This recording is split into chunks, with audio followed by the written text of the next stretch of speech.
aspects of it. Fear of law enforcement, fear of citizens, fear of people who are legally in this country, because it's the rhetoric that is happening from the very top that is being decimated down level, and that is really, really dangerous. And one of the things that the Secretary said was she is restoring the rule of law. That is absolutely not true, because the rule of law is founded on two fundamental principles. That if you are going to be subject to a criminal arrest in this country, that there is probable cause to do so. You can't just snatch somebody walking into a coffee shop because of the color of their skin. There's no probable cause for that. And also that you will get due process. And that is not happening.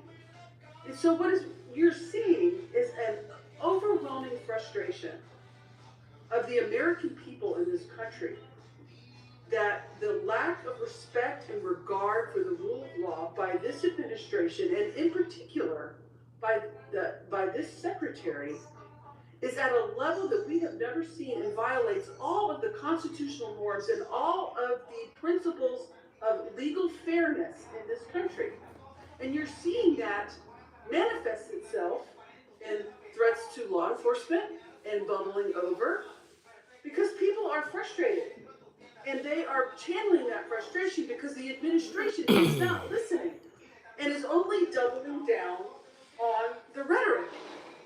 You know, this notion that I think my colleagues highlighted, that we're only going to pursue serious threats. It's just not true. I visited an ICE facility outside of Dallas, and over 70% of them were classified as the lowest threat level, as never having a criminal record at all. But yet they were there because of the color of their skin. There was not a probable cause. They're not a threat to this country. They have no criminal history at all.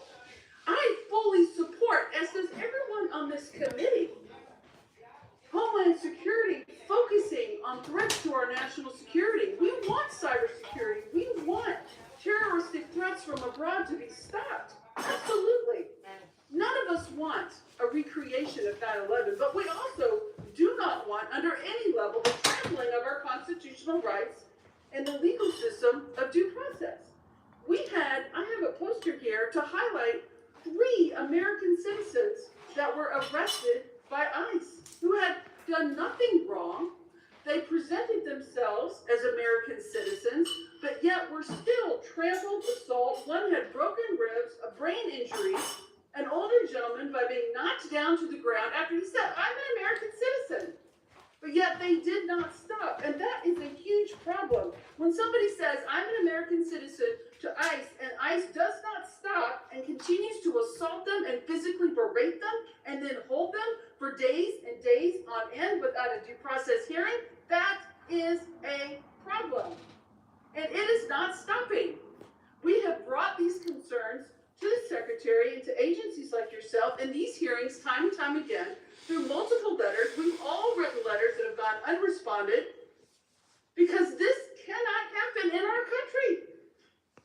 And the reality of it is, in any law enforcement situation, and what we have happening out into the public, is there are ICE agents and there are Border Patrol agents that are doing their great job. They're doing what they're supposed to do. But there are also bad actors. There are people who are exceeding their authority. The power has gone to their head. The intimidation is outrageous. And there's no effort to rein them in by the FBI. There's no effort to rein them in by the Homeland Security. There's no effort to overcorrect. Just like one of my colleagues highlighted, the reinstatement of one that was inappropriate.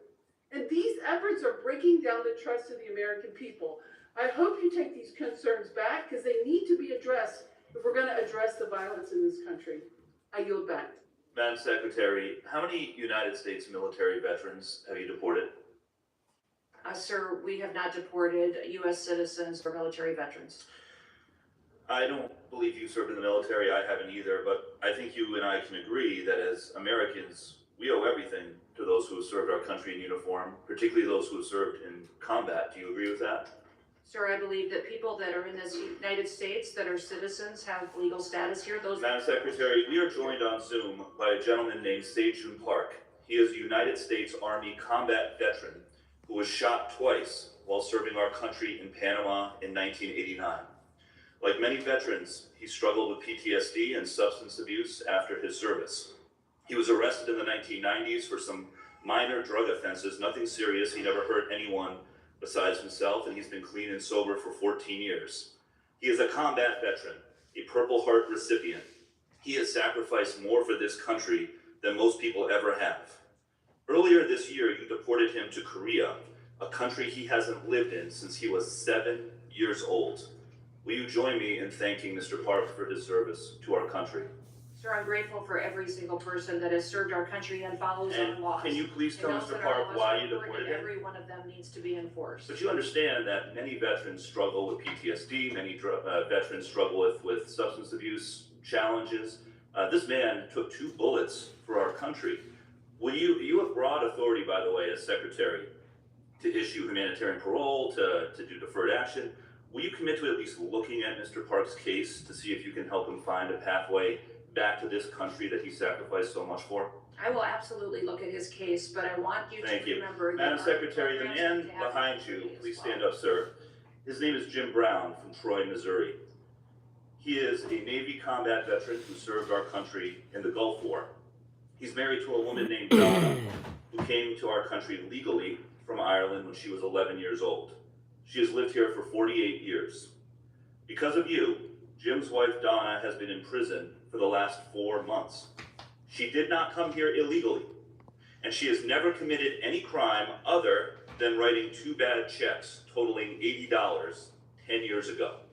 She is currently in prison and facing deportation. Ms. Noem, will you thank Mr. Brown for his service to our country?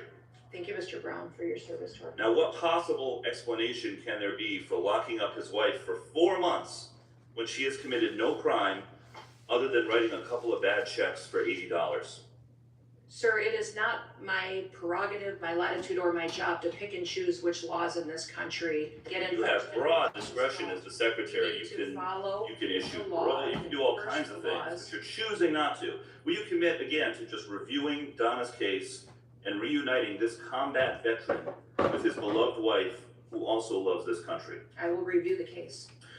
Now, Madam Secretary, you've already heard the story of Lance Corporal Alejandro Barranco, the United States Marine veteran who is behind you, who also has 2 brothers who are United States Marines. Will you thank Lance Corporal Barranco for his service? Thank you for your service. His father, Narcisco Barranco, is a landscaper in California who has lived peacefully in our country for 30 years and has no criminal record. Last spring, while he was mowing the lawn at an IHOP, ICE agents tackled him in the street and imprisoned him for weeks. A peaceful, hard-working man who raised 3 sons to be United States Marines. We need men of that character in this country. Again, as Secretary, you have broad discretion. Will you consider Lance Corporal Barranco's father for parole in place to stay in our country, owing to the fact that he has contributed to our country by raising 3 United States Marines? This is an opportunity to remind everybody that every person that's in this country illegally has an opportunity to voluntarily go home and come back the right way. He Follow raised our 3 laws. United States We will Marines. facilitate that. He has been living here peacefully, doing his job for 30 years. You have discretion. You are choosing not to use it. Madam Secretary, you promised America that you would go after the worst of the worst. But these people are not the worst of the worst. A Purple Heart recipient, a military spouse, the father of 3 Marines. And it's not just veterans and military families. You are locking up and deporting children with cancer, mothers with babies in the NICU, United States citizens. There are many problems with your leadership, but the biggest problem is this. You don't seem to know how to tell the difference between the good guys and the bad guys. Go after the bad guys. Go after the terrorists. Do not go after veterans, Marines, children, Gentleman's United time's States citizens. expired. I yield back.